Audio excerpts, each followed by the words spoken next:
il y a quelque chose que Dieu veut que nous voyons vraiment, c'est qu'il vient pour transformer les choses. Alors, ce que je trouve intéressant, c'est juste, essayez pas forcément de lire ce qu'il y a sur le visuel, mais regardez ce qui s'y passe. Et en fait, la question qu'on pourrait se poser, c'est cette liberté, est-ce qu'on va réussir à y vivre, y rester, à être avec cette liberté, à la libérer de nous et à la communiquer aussi. Mais la liberté de quoi? De quoi s'agit-il? Est-ce que nous sommes nous-mêmes libres ou encore captifs dans certains domaines? La Bible, elle dit que lui, Jésus, en tous les cas, il est venu pour nous rendre libres. Et il est très clair sur le sujet de la servitude.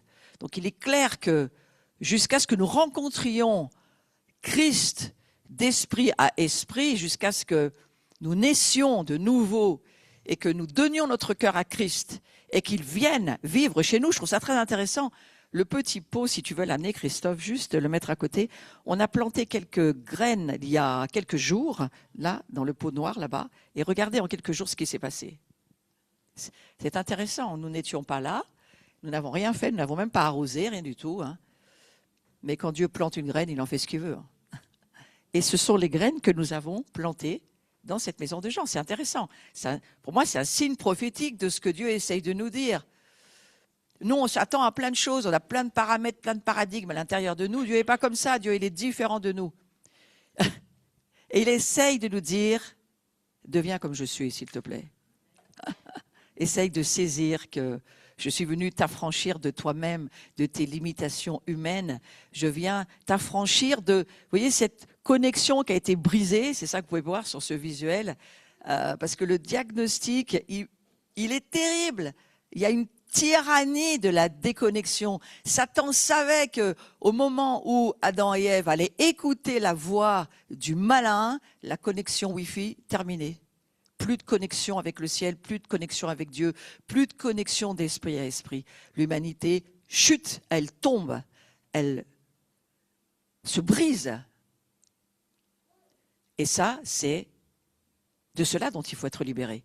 Il faut être libéré de ce que nous sommes devenus à cause de la voix du diable que nos Adam et Ève, nous écoutons, nous aussi, lorsque nous ne sommes pas connectés avec Dieu.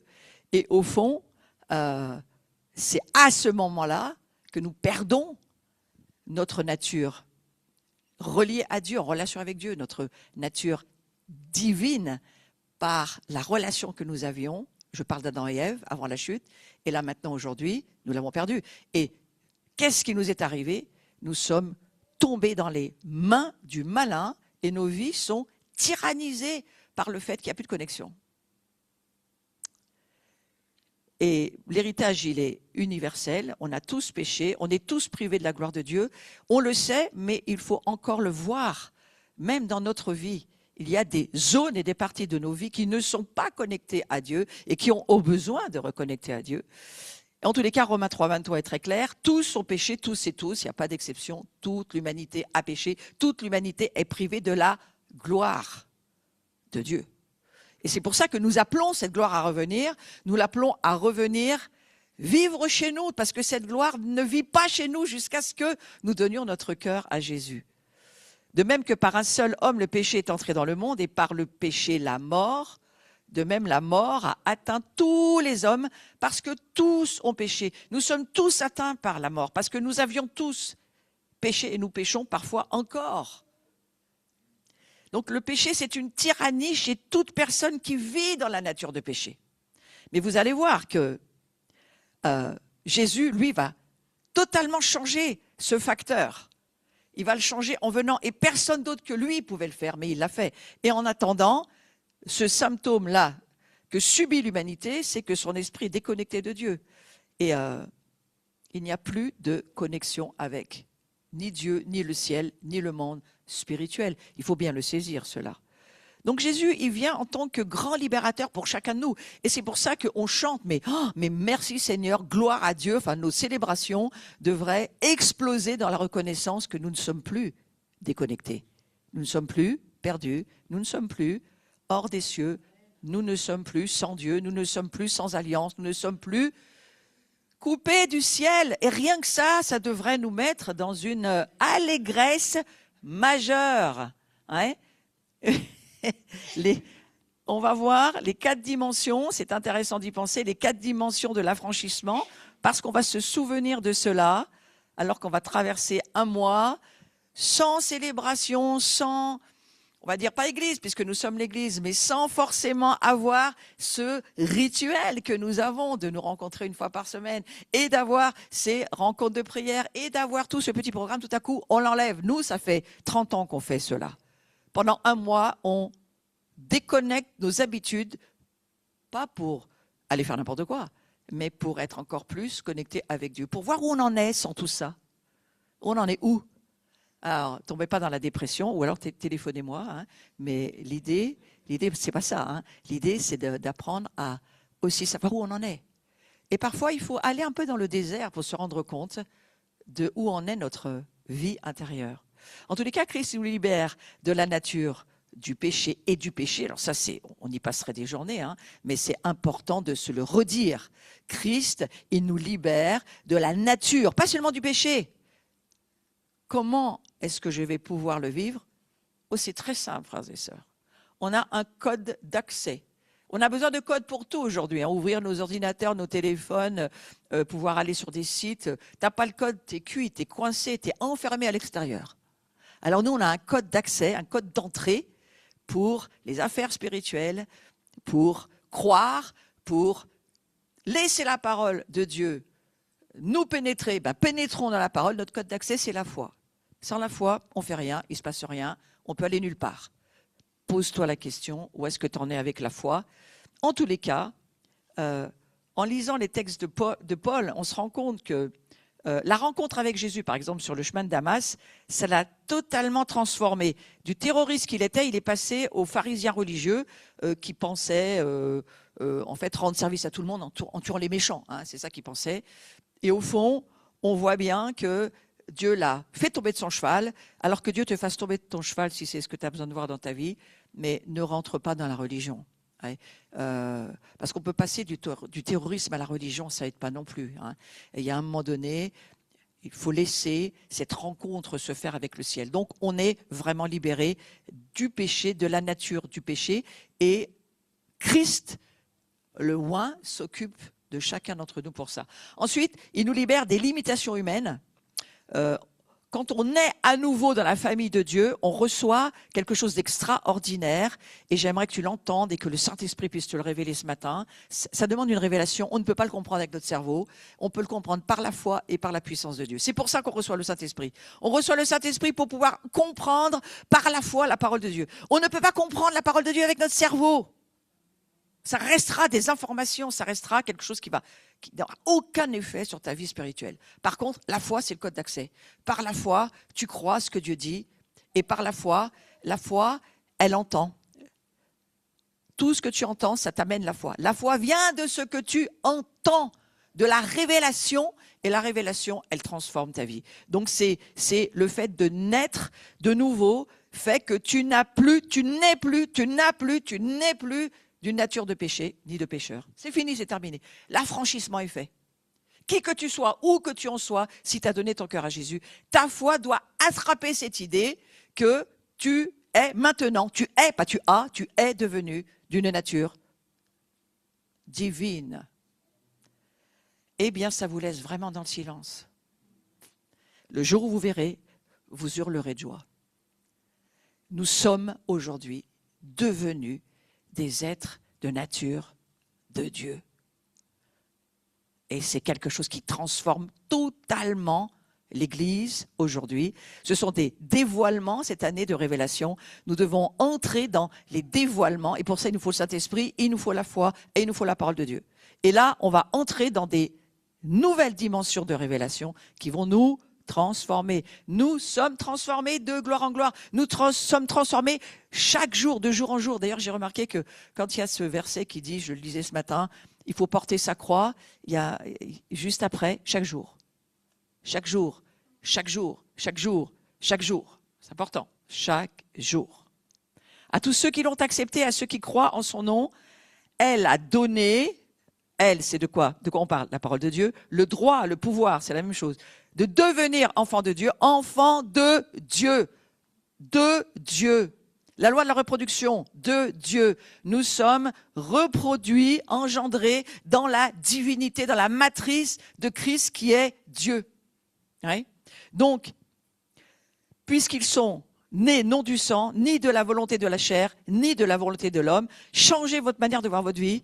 Vous n'êtes pas là grâce à vos pères et vos mères. Eux, ce sont des moyens. Non, l'idée, c'est pas ça. Mais qu'ils sont nés de Dieu.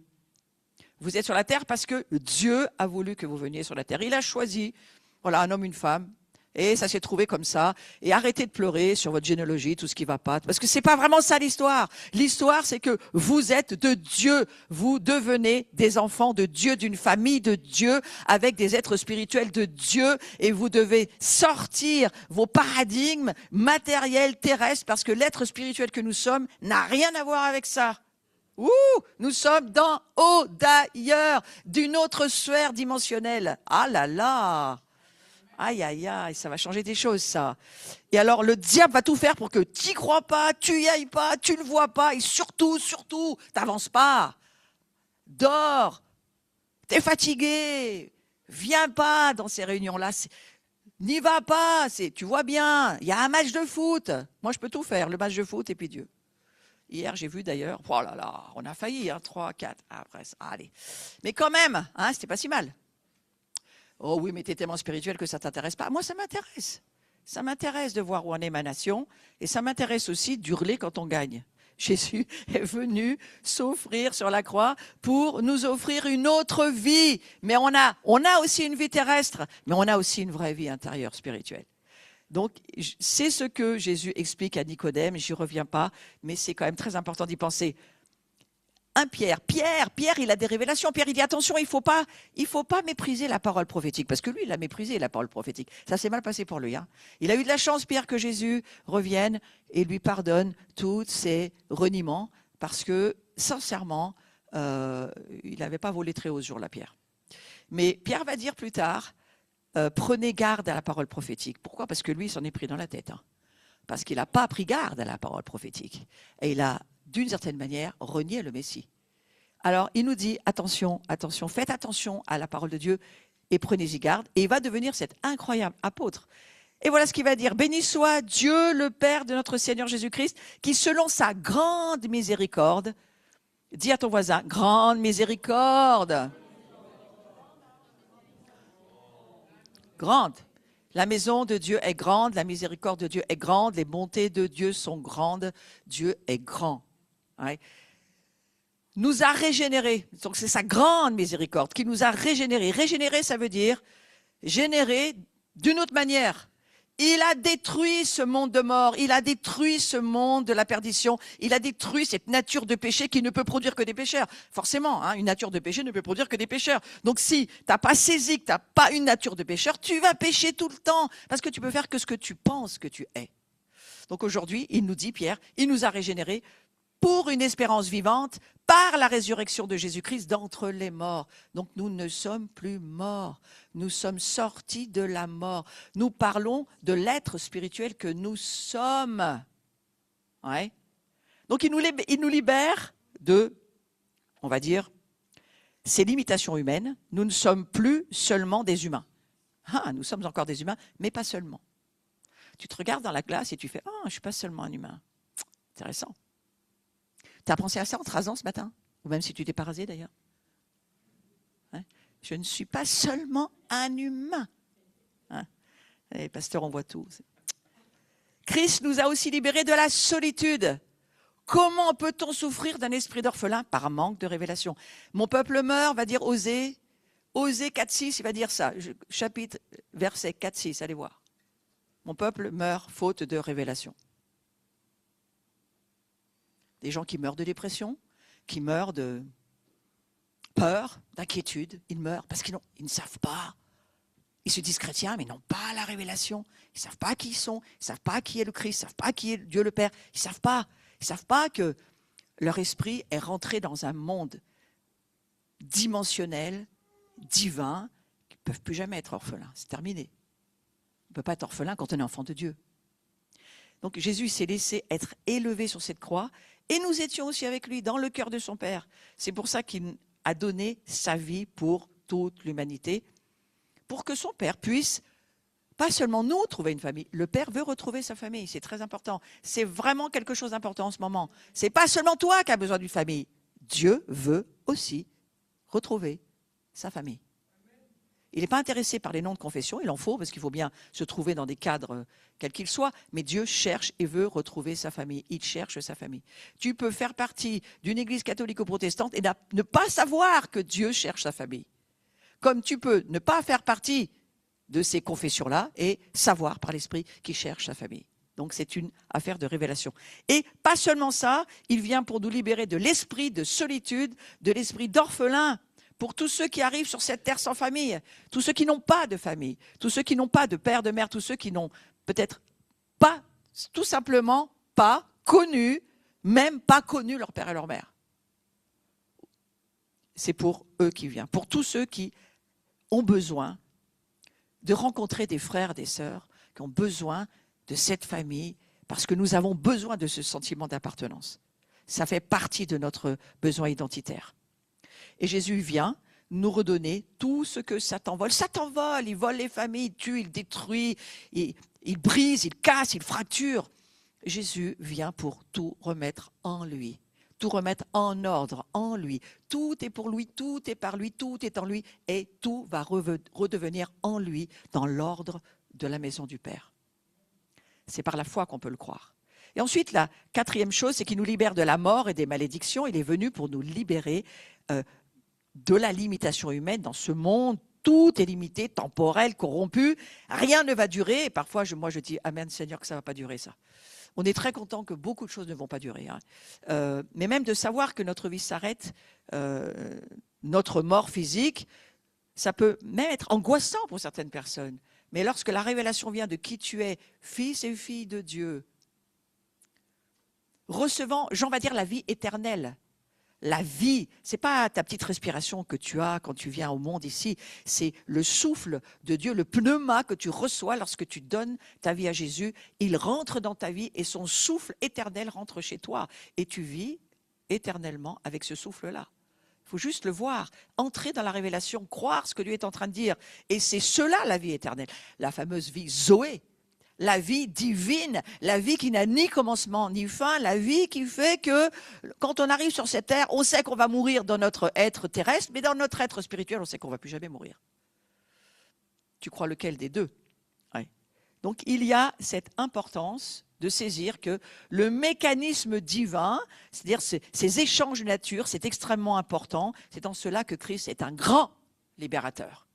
Il vient libérer l'humanité qui va croire dans ce que Dieu dit dans sa parole, dans ce que lui dit et dans ce que les évangiles nous libèrent comme vérité extraordinaire. Il vient nous affranchir.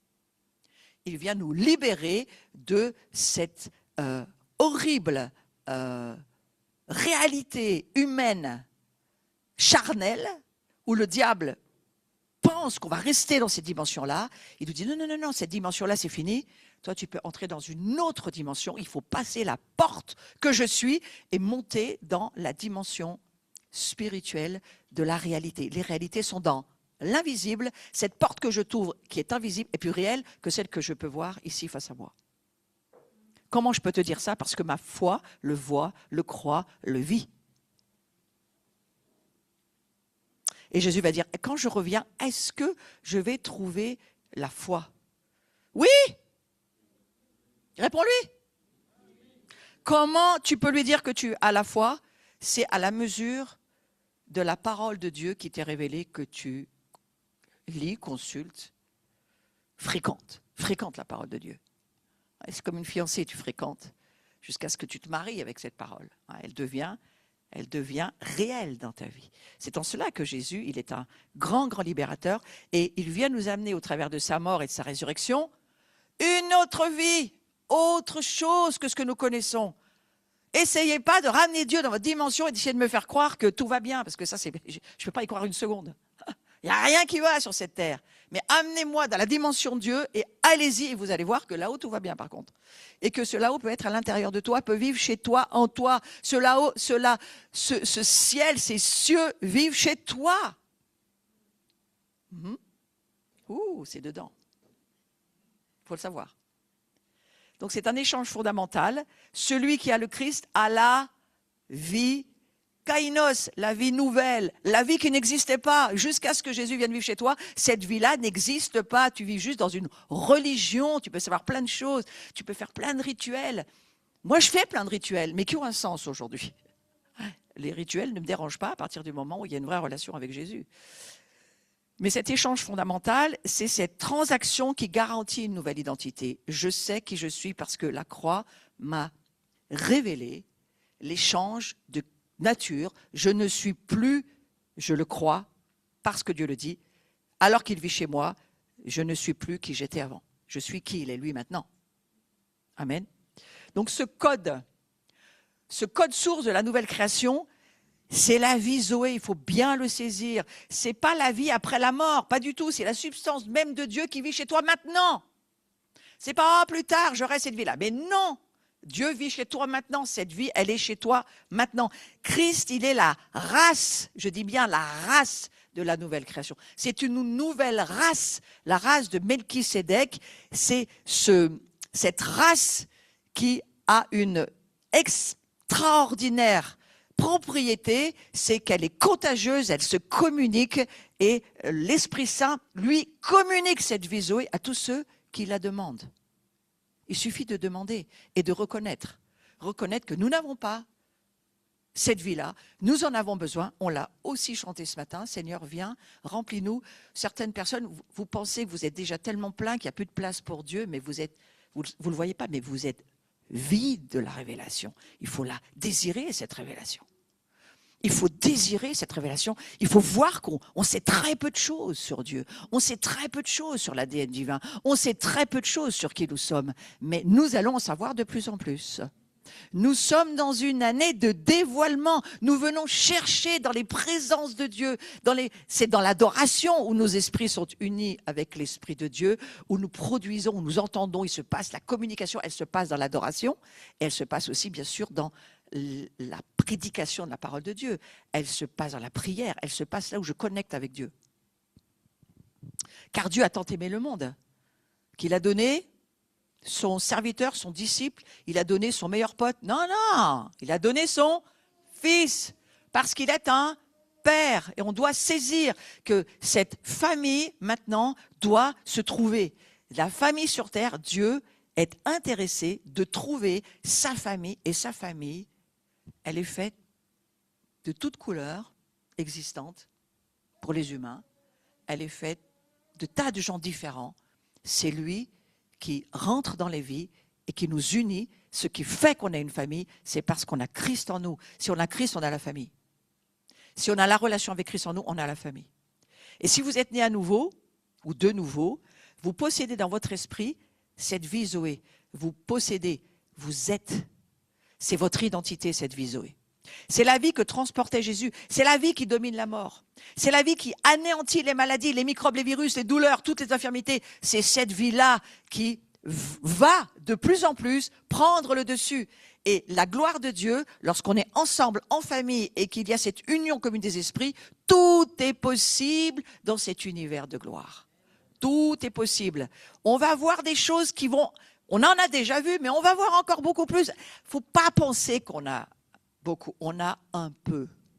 Mais on désire beaucoup plus. Ce désir dont on a tellement parlé dans la maison de Jean, c'est cette grâce à cette vie que Jésus il touche un lépreux. C'est pas Jésus qui devient lépreux, c'est le lépreux qui guérit. Vous comprenez comment ça fonctionne? Tu vas prier pour un malade au nom de Jésus. Tu vas pas prendre la maladie, c'est l'ADN de Dieu en toi va repousser la maladie. Et si Dieu te dit ce qu'il veut, ça va arriver. Si tu ne le dis pas, ça n'arrivera pas. Mais si tu le dis, ça va arriver. Donc dans la gloire, il faut apprendre aussi à dire ce que Dieu veut qu'on dise. Le secret qui vous permet d'expérimenter la santé divine et de transmettre la guérison à d'autres, c'est cette vie Zoé à l'intérieur de nous. Tu l'emmènes partout. Elle est partout où tu vas. Elle n'est pas forcément, mais quand même un peu, mais pas forcément dépendante de ta sainteté, parce que tu es saint au travers du Fils. Mais le dernier Adam, non seulement il a cette vie en lui, il s'appelle le dernier Adam parce que cette race adamique, elle s'est terminée avec Jésus. Elle meurt avec Jésus sur la croix, cette race adamique, limitée, humaine, charnelle, qui a échoué. Pour ça qu'il s'appelle le dernier Adam, il n'y en a pas d'autre. Mais par contre, la nouvelle création, quand il est ressuscité par l'Esprit Saint et qui va faire son ascension, vont monter avec lui tous ceux qui croient et qui s'identifient à sa mort, mais pas seulement à sa résurrection.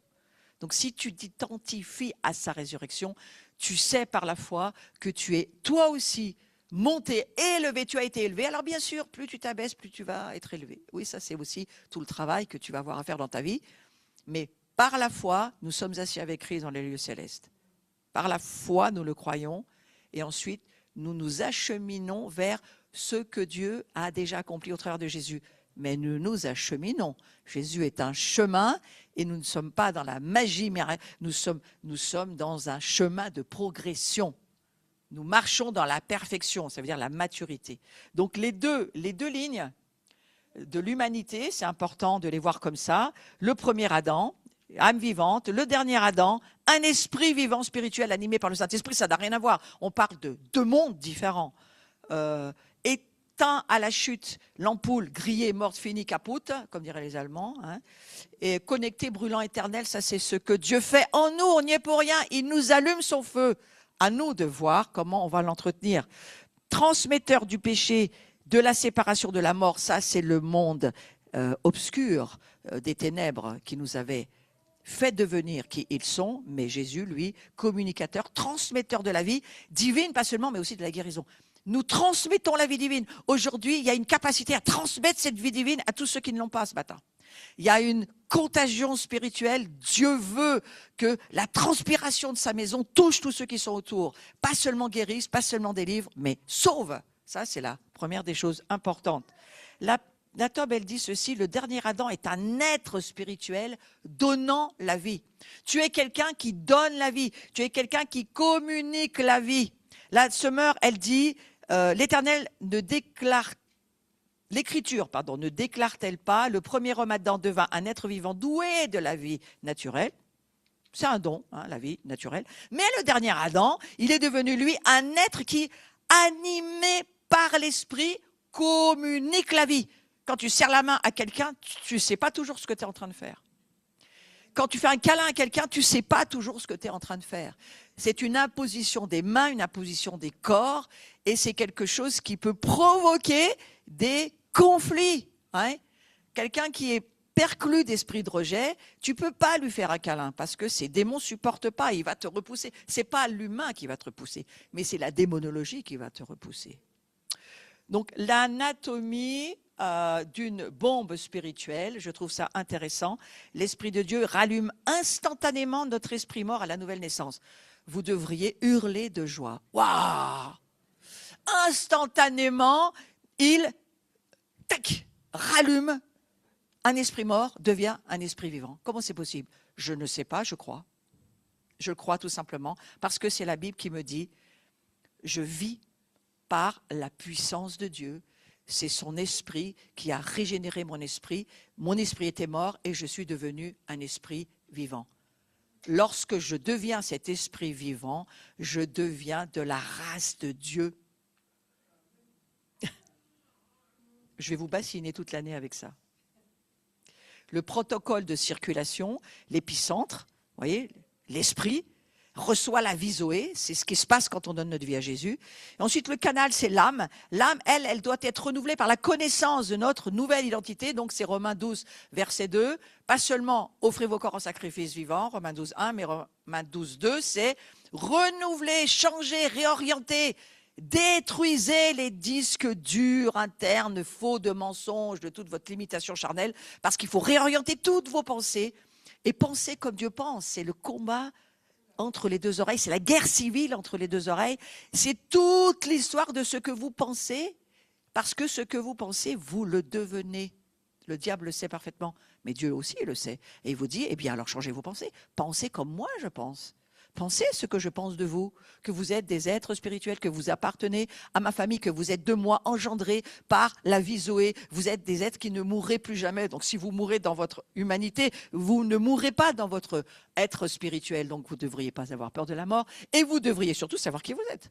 Des êtres humains remplis de la gloire de Dieu. Ma gloire, c'est moi, c'est pas votre gloire, c'est ma gloire. Et je vous la donne à la mesure de ce que vous cheminez dans ma vérité et dans mes façons de penser. Ça, c'est aussi Ephésiens 4, 22, 23, 24. Suivez mes cours du jeudi soir et vous allez savoir tout ça par cœur. Ouais. Parce que nous ne pouvons pas recevoir la vie divine jusqu'à ce que nous ne soyons dépouillés de la vieille vie, de la vieille nature. Tant que tu n'as pas compris que ta nature n'est pas une nature de péché, tu ne peux pas grandir. Tu es bloqué, on va dire, ouais, tu es bloqué au pied de la croix, tu ne bouges pas. Alors que si tu vois et que tu entres dans ce que Jésus dira à Nicodème, Nicodème, maintenant tu dois voir et tu dois entrer dans ce que je suis en train de te dire. Tu ne peux pas comprendre la dimension que je suis si tu ne n'es pas d'en haut et si tu n'es pas rempli d'eau et d'Esprit Saint, c'est-à-dire de la parole et du Saint-Esprit. Tant que tu n'as pas ça, tu ne peux pas avancer dans ma dimension. Mais regardez la Samaritaine. La Samaritaine, elle a discuté, puis au bout d'un moment, elle s'est dit, oh ben moi j'ai plus du tout envie d'aller puiser à ce puits qui me fait j'ai plus du tout. Et puis en plus, alors s'il me dit qu'il y a de l'eau vive et que là je vais pouvoir vivre, et puis je pense que la Samaritaine, elle n'a pas réfléchi, elle a cru. Donne-moi de cette eau vive, et Jésus lui a donné. Qu'est-ce qu'elle avait vraiment dans sa pensée? Je ne sais pas, mais Jésus, ça lui a plu. Essayez de savoir. Donc il y a cette frontière aussi, ce corps physique, vous voyez, l'objectif divin, c'est que cette vie, elle s'irradie de l'esprit dans votre âme, par votre corps. C'est le cursus normal. Ça ne vient pas de l'extérieur, ça vient de l'intérieur. Dieu travaille à l'intérieur de nos vies. Tu dois voir à l'intérieur de toi. Hein, tu m'écoutes? À l'intérieur de toi. Prends des lunettes infrarouges et essaye de voir qu'est-ce qu'il y a dans ton cœur, qu'est-ce qu'il y a dans ton âme, qu'est-ce que ton âme pense, qu'est-ce que ton âme veut, qu'est-ce que ton âme sent, qu'est-ce que ton âme vit par rapport au monde spirituel. Hein? Ne déconnecte pas ton âme du monde spirituel. Et pour ça, il faut la remplir de la parole de Dieu. C'est elle qui transforme ton âme. Et ensuite, bam, ça va sortir de ton corps et la gloire va t'échapper. Et tout à coup, tu vas voir les gens autour de toi prendre des allergies, certains ou d'autres se coller à toi, qui ne veulent plus te quitter parce que ils ont l'impression qu'ils sont tombés amoureux de toi. En fait, ce n'est pas du tout ça. C'est parce que le Jésus qui est en toi, ils ne peuvent plus s'en passer. Moi, j'ai des personnes, quand je vais dans certains week-ends, au bout d'un moment, c'est très collant. Et ils ne comprennent pas, et je leur dis, mais ça s'appelle l'onction. Mais je vais rentrer chez moi, hein, quand même. Hein. Mais essayez de comprendre comment elle se garde. C'est ainsi qu'il est écrit, le premier homme Adam fut un être animal, doué de vie. Le dernier Adam est un être spirituel, donnant la vie. Donnant la vie. Vous êtes appelés à donner la vie Zoé, la vie éternelle, la vie aux autres. La vie contagieuse, la vie qui amène des personnes à comprendre. Et elles ne sont pas seulement des êtres animaux, elles sont des êtres appelés à être spirituels. Des personnes qui ont une capacité à recevoir les cieux à l'intérieur d'eux. La bonne nouvelle, c'est que vous et moi, on peut le faire aussi. On peut faire ce que le premier Adam, il avait. Hein. Le premier Adam, avant la chute, il avait une super vie avec le Père. Puis la chute a détruit la connexion. Mais le Père, il a décidé quelque chose de bien plus extraordinaire avec Jésus. Il dit, on arrête avec cette histoire de race adamique. C'est pas comme ça que ça va fonctionner. Nous, on va s'implanter en eux. Alors, il n'est pas question d'une puce, il est question d'une semence divine. Mais d'une certaine manière, on peut le comprendre comme ça. Hein? Il nous met à l'intérieur de nous, lui, en semence. Et il dit, il faut qu'il grandisse. Il faut qu'il saisisse que nous sommes là. Il faut qu'il saisisse que ce n'est pas nous qui allons pousser. C'est eux qui doivent nous faire pousser, mais on vit chez eux. Mais il faut qu'on pousse chez eux. Comprenez ce que ça veut dire? Ça part de l'intérieur. Si on comprend que ça part de l'intérieur, il y a beaucoup de choses qui vont changer dans notre façon de voir les choses. Savoir que ça part de l'intérieur, ça veut dire avoir la conscience que la gloire, elle est implantée en nous. Nous sommes justes pour Dieu. Pas parce que nous faisons, parce qu'il le dit par son sang. Et qui nous demande de nous aligner aussi, et bien sûr, de faire un travail sur nous, pour que nous continuions à nettoyer, libérer, nettoyer, libérer nos vies, nos âmes, de façon à ce que de plus en plus de gloire puisse s'implanter, s'installer, vivre chez nous. Ça, c'est notre travail. Donc, on a une part à faire, mais lui, il a fait sa part. Il s'implante chez nous. Est-ce qu'on en a la conscience? Il faut en avoir de plus en plus la conscience. Oh mon Dieu, j'ai un implant à l'intérieur. Oui, c'est le royaume de Dieu. Et cet implant, il peut grandir. Hein, et ça ne dépend que de toi. Donc le mécanisme de guérison, je trouve ça très intéressant. Pourquoi Jésus, il n'a pas été contaminé par le lépreux? Tout simplement parce que il y a la vie Zoé, j'ai presque envie de dire comme ça, la législation céleste, la magistrature des cieux est supérieure à celle de la terre. Ouais. La grâce est supérieure à la loi. Regardez, c'est pas la loi qui... On ne pouvait pas être sauvé par la loi. La loi est parfaite, nous ne le sommes pas, nous n'aurions jamais pu arriver à être parfaits. Mais la grâce, elle, c'est Christ qui a déjà accompli la loi pour nous. Après, il faut s'y aligner, hein, frères et sœurs. Ça ne veut pas dire qu'on va faire n'importe quoi. Mais la grâce est supérieure à la loi en termes de justification. Je ne parle pas de sanctification, de justification. Nous ne sommes pas rendus justes grâce à la loi, ça serait impossible. Mais Dieu trouve un moyen de dire, j'implante ma vie en eux et maintenant on va se développer chez eux s'ils font ce qu'il faut pour que nous puissions nous développer. Être ensemble, lire la parole, nous chercher, s'unir à nous, vivre dans notre atmosphère de gloire. C'est cela que ça veut dire. Donc, la mort, elle est absorbée par la lumière, la gloire. Vous allumez la lumière, il fait jour. Partout. Maladie, virus, toute cette vie divine qui est en nous, l'antidote absolu, c'est la vie divine. Est-ce que nous saisissons que nous avons cette vie divine au fond de nous pour que nous puissions ensuite la libérer sur ceux qui en ont aussi besoin? Les capacités opérationnelles de la nouvelle race, je le lis très vite, mais je trouve ça intéressant d'y penser, parce que Jésus, il a annoncé l'émergence d'un nouveau genre d'humain, et j'ai l'impression que l'Église n'a vraiment pas saisi ce que la Bible dit. Donc on va reprendre un petit peu les fondamentaux, hein, parce que Jésus, il annonce une émergence. L'émergence d'un genre humain qui n'a jamais existé avant Jésus. Ça n'a jamais existé. Jésus ouvre une création qui n'a jamais existé. Ça s'appelle la nouvelle création, création kainos, qui n'est nulle part. Même les anges ne sont pas au courant. Même personne ne savait à part la Trinité ce qu'ils allaient faire.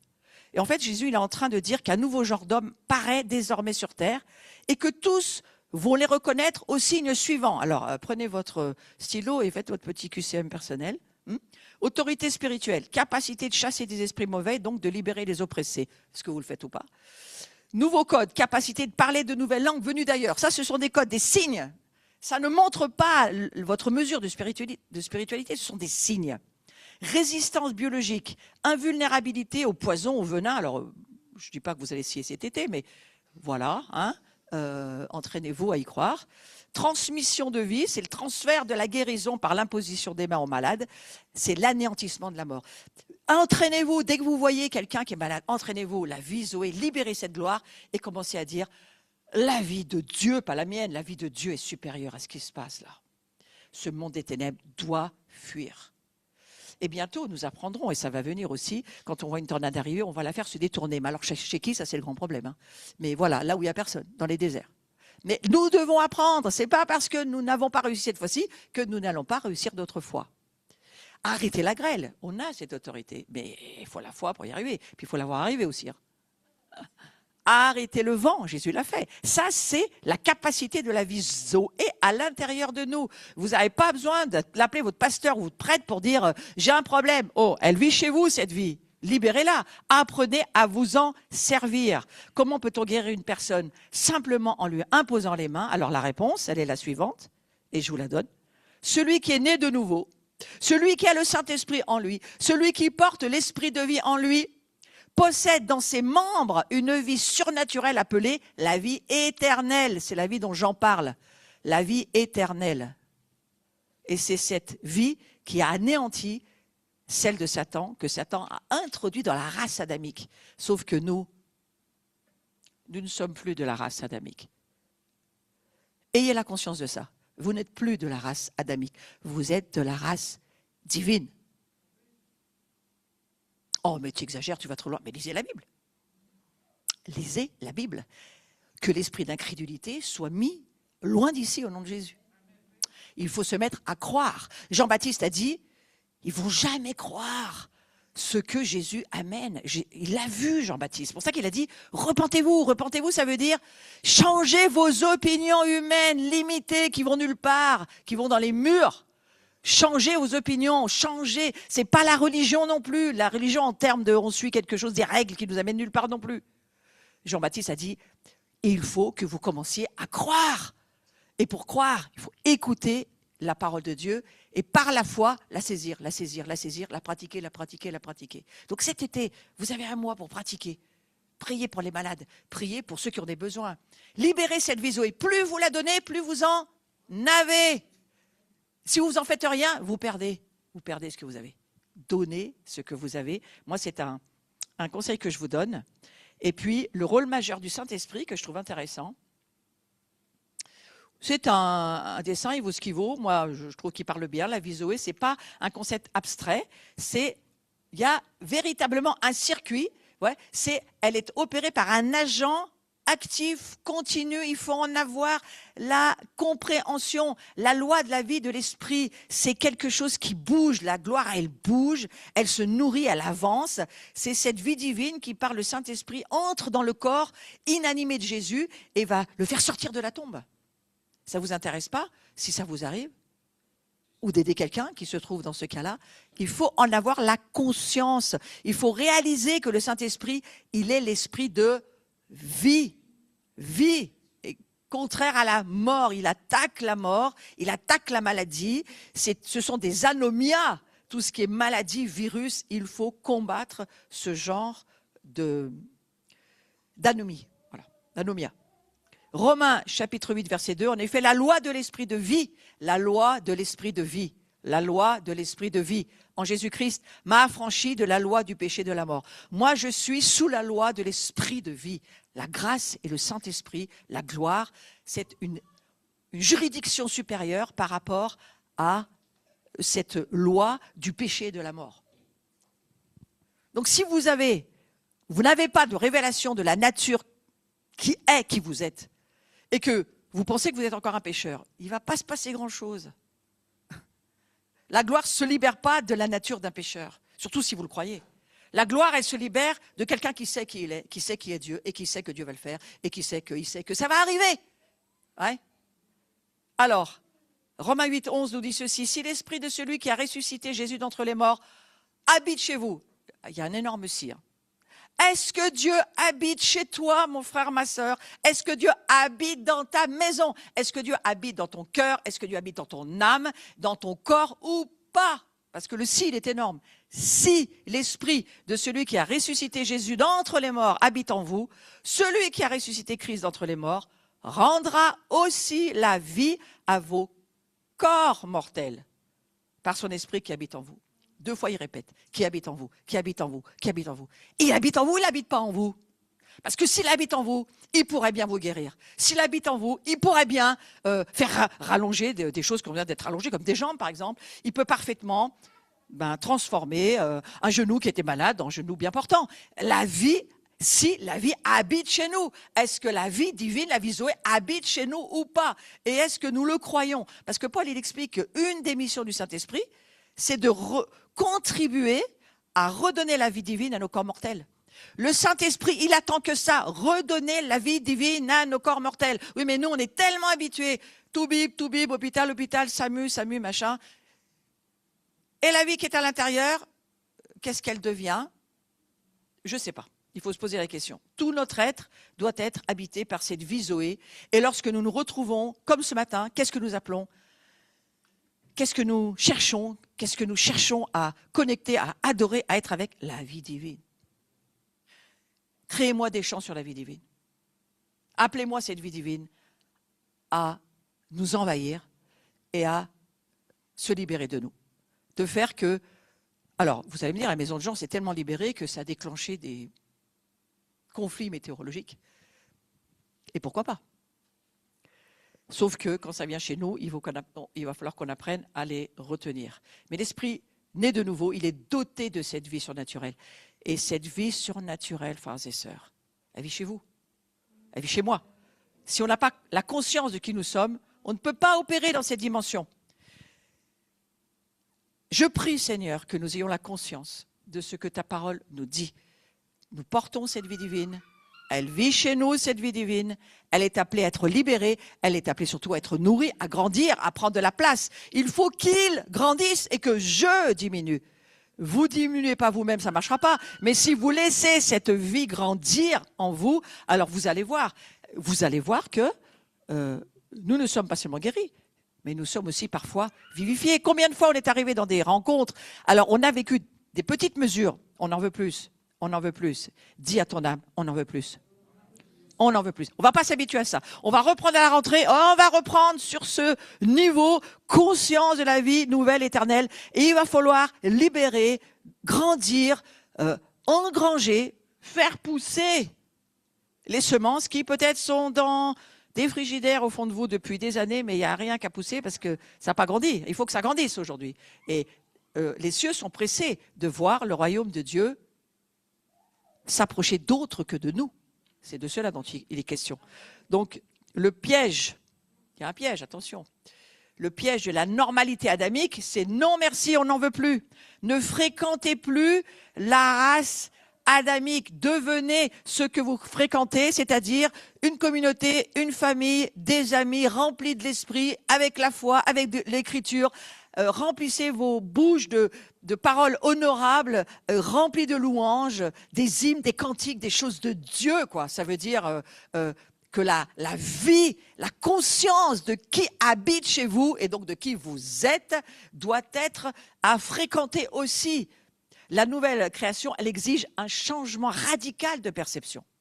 Mettez les mains sur vos yeux, au moins de manière spirituelle, et dites, il faut que je vois, il faut que je vois. Il faut que je trouve la maladie anormale. La maladie, elle appartient à l'ancien système. Je ne veux pas de cet ancien système. Les situations considérées comme normales par le monde adamique, elles doivent être perçues, ces situations, comme des agressions illégales. On ne veut pas laisser le diable nous agresser.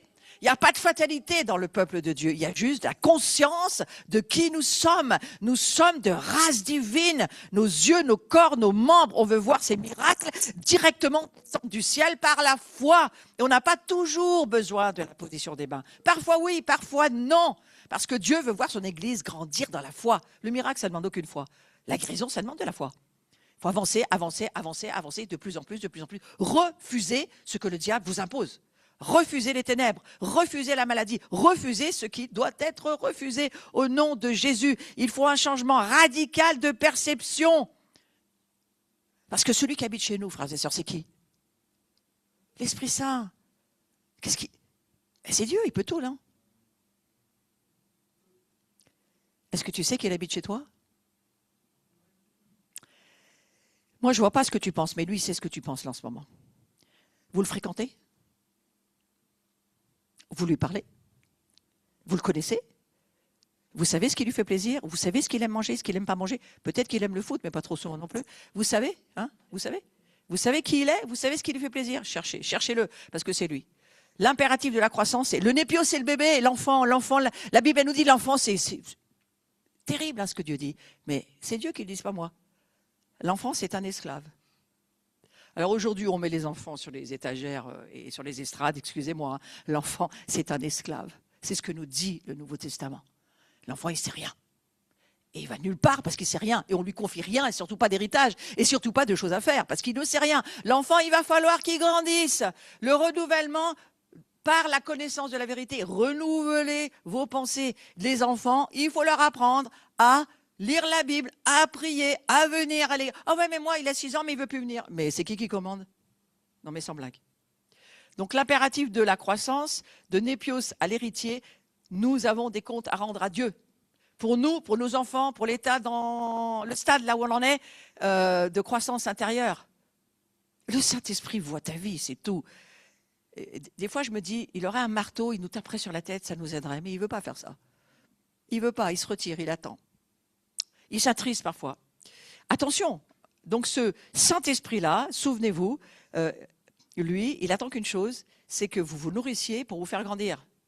Ah oui, mais moi, ma vie, elle est tellement difficile. Wow. Pars un peu en Ukraine, là. Va au Liban, un peu, change. Voyage un peu, va voir ce qui se passe autour. Va au Soudan, va dans ces pays-là où c'est extrêmement difficile. Là, les églises, je peux vous dire, elles se battent, elles sont fermes, elles ne se laissent pas faire, elles ne sont pas ramollies par le confort. Et les croyants, ils sont debout. Et ils hurlent pour que l'Esprit Saint les remplisse. Moi, je dis, à la rentrée, on hurle pour que l'Esprit Saint remplisse nos vies. Amen. Parce que c'est de cela dont il est question. On ne peut pas opérer dans une dimension qu'on ne comprend pas. Et la présence de l'Esprit, elle est garantie en nous. Mais la présence de l'Esprit, elle a besoin de quoi? Il s'appelle comment, le Saint-Esprit? L'Esprit de vérité, oui, d'accord. L'Esprit de la sainteté, oui. Mais pas que ça. Il s'appelle l'Esprit de la révélation.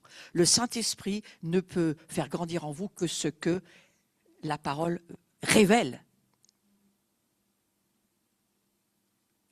Révélation. Donc c'est à la mesure des révélations. Celui qui a le Fils a la vie. Voici ce témoignage, c'est que Dieu nous a donné la vie Zoé, la vie éternelle, c'est la vie Zoé, c'est la vie dont je vous parle, c'est l'ADN de Dieu, c'est la famille de Dieu, c'est cette vie que nous sommes devenus lorsque Christ vit et vient vivre dans notre cœur. C'est la vie, cette vie est dans le Fils. Celui qui a le Fils a la vie. Vous voudriez lire ce verset d'une autre manière. Celui qui a le Fils a la vie, celui qui a le Fils a l'ADN divin. On va prendre le repas de la communion. Vous allez manger et boire le corps du divin. L'ADN du divin, le sang du divin. La vie est dans le sang. Lorsque tu prends la communion avec la conscience de ce que tu fais, avec la conscience que tu n'as pas de rogne contre les autres, que tu pardonnes, que tu comprends la grâce, que tu comprends cet univers d'amour que seul Jésus peut nous donner, faire vivre cet univers-là. Mais croyez de manière ferme, inébranlable en cette vérité, vous la possédez, cette vie. Elle est en vous, il faut qu'elle grandisse. Il faut qu'elle passe de source à fleuve de vie. Soyez conscients, acceptez ce point. Cette vie divine, elle détruit n'importe quelle maladie. Celui qui a le Fils a la vie. Réalisez, admettez, exigez dans votre vie. Quand une infection arrive, la vie qui est en moi détruit ces infections. On est attaqué en ce moment, le corps de Christ, surtout tous ceux qui ont une belle onction de prophète ou prophétique. Beaucoup sont sur une liste rouge en ce moment. Infection. Vous voudriez vous lever, prier avec moi, Seigneur. Vous levez-vous et priez avec moi. Nous prenons autorité au nom de Jésus sur le corps de Christ que nous sommes en France, en Angleterre, en Allemagne, en Italie. Nous croyons, Seigneur, que le corps de Christ, aujourd'hui, se lève dans la conscience de qui il est et que ces infections, ces anomalies, ces puissances démoniaques qui viennent contre le corps de Christ, qui viennent attaquer les familles, de quelque façon que ça soit, aujourd'hui, nous exigeons la restitution, le rétablissement, nous exigeons la guérison, nous exigeons les miracles pour ceux qui en ont besoin, nous exigeons, Seigneur, la maladie n'a pas le dernier mot, ton corps abrite la vie Zoé, et même ta maison abrite la vie Zoé, donc la gloire de la prochaine maison va être encore plus grande, parce que tout ce qui est détruit par la mort, Dieu ressuscite, et Dieu ramène tout ce qui a été volé et les choses vont arriver. Si tu le crois, tu vas voir cette gloire de Dieu et tu vas pouvoir témoigner des œuvres de Dieu. Soumettons-nous à Dieu. Réalisons que ce par quoi nous passons, même quand les ténèbres frappent, la gloire surexpose et la gloire ramène et restitue tout ce qui a été volé au peuple de Dieu. Nous appelons au Seigneur protection, intelligence spirituelle, parole de connaissance, de sagesse, les dons dont nous avons besoin sur notre assemblée, dans le corps que nous sommes, et que nous puissions réaliser que cette vie divine, nous le sommes. Au nom de Jésus. Amen. Que tout ce qui a été volé dans les 2 mois derniers te revienne dans tes mains. Virginie a retrouvé ses clés. Retrouvez ce qui vous a été volé, ce que vous avez perdu, ce qu'on vous a pris, ça va revenir à la maison au nom de Jésus. Nous exigeons que les ténèbres lâchent ce qu'ils tiennent. Nous exigeons que les ténèbres lâchent nos enfants, nos fils, nos filles. Nous exigeons qu'ils reviennent à la maison. Nous exigeons que Les familles qui se sont éloignées reviennent dans ta présence, nous exigeons. Parce que la vie divine, Dieu est jaloux de sa famille. Et il y a une sainte jalousie. Et nous croyons, Seigneur, qu'il y a une protection spécifique. Et que là où nous assemblons, lorsque tu es là, Seigneur, alors tout est possible. Et nous allons voir ton royaume s'étendre. Nous allons voir des fils et des filles revenir à la maison, donner leur cœur, te donner leur cœur. Venir à la nouvelle vie, la vie kainos, la vie divine en nous, l'ADN de Dieu qui fait de nous, qui cette vie-là fait de nous. Nous ne sommes plus des humains, seulement. Nous sommes aussi des êtres remplis de la gloire de Dieu. Seigneur, fais monter les niveaux de gloire dans la famille que nous sommes au nom de Jésus-Christ. Et donne-nous cette contagion cet été, que nous soyons contagieux dans la foi, dans les miracles, dans les signes et prodiges que nous puissions voir et amener dans ta présence, dans ta lumière, dans le salut tous ceux qui en ont besoin au nom de Jésus. Amen. Amen. Je détruis cette maladie-là qui rôde. Je détruis les droits, les malédictions qui rôdent autour de ta vie au nom de Jésus. Sois libre de ça. Je détruis cette folie parfois familiale. Sois libre de ça au nom de Jésus. Nous brisons ces cycles. Nous appelons notre système veineux à être rétabli. Nous parlons au sang qui circule au nom de Jésus. Tout ce qui est plaque qui voudrait bloquer la circulation sanguine, nous vous détruisons au laser de Dieu au nom de Jésus. Je crois, Seigneur, que nous sommes dans une famille qui marchons dans la vie divine, dans la guérison, et fais monter notre foi au nom de Jésus, que ce monde de mensonges nous quitte. Nous ne voulons plus écouter les mensonges du diable. Nous faisons partie d'une autre dimension. Nous venons d'en haut des cieux. Nous sommes tes enfants. Et merci, Seigneur. C'est pas nous, c'est toi en nous. Grandis. Nous voulons diminuer lorsque tu grandis. Merci Seigneur. Merci Seigneur. Et je détruis ce découragement qui est chez quelqu'un au nom de Jésus. C'est un mauvais esprit, tu vas partir. Tu vas partir, tu es obligé. Il n'y a personne qui peut décourager quand on entend ce discours-là, sauf que tu t'es branché, tu t'es connecté sur des radios nostalgie. Il faut détruire ce bouton radio nostalgie, mais détruis même la radio au nom de Jésus. Arrête d'écouter cette radio et rentre dans la connexion, la vie divine. Merci Seigneur Jésus, merci. Merci Seigneur pour ces temps ensemble. Nous allons nous rasseoir. Nous allons donner à Dieu. Dieu nous a tout donné, nous allons lui donner notre gratitude, frères et sœurs. Donnez, soit vous donnez par virement, aucun souci là-dessus, soit vous donnez, peu importe, de la manière que vous donnez, il y a une boîte il y a déjà d'ailleurs des offrandes qui sont dans la boîte. Il y a des personnes qui mettent en arrivant, c'est très bien, tant mieux, gloire à Dieu. Mettez avant, pendant, après, mais donnez à Dieu la gratitude de vous avoir fait de sa famille. Comment, Seigneur, on peut ne pas te dire, on te dit merci. On te remercie pour cette assemblée qui vit dans l'obéissance et la foi de la dîme.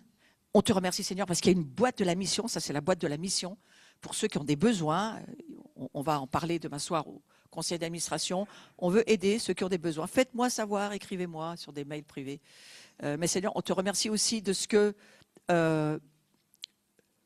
tu libères parce que la foi est vivante et qu'elle pratique. Tu libères en nous ce fleuve de générosité parce que c'est cette générosité-là aussi qui fait que nous pouvons toucher le monde. Nous te remercions, Seigneur. Toi, ton cœur est généreux. Toi, tu ne pouvais pas donner plus que ce que tu as donné. Tu donnes ton Fils.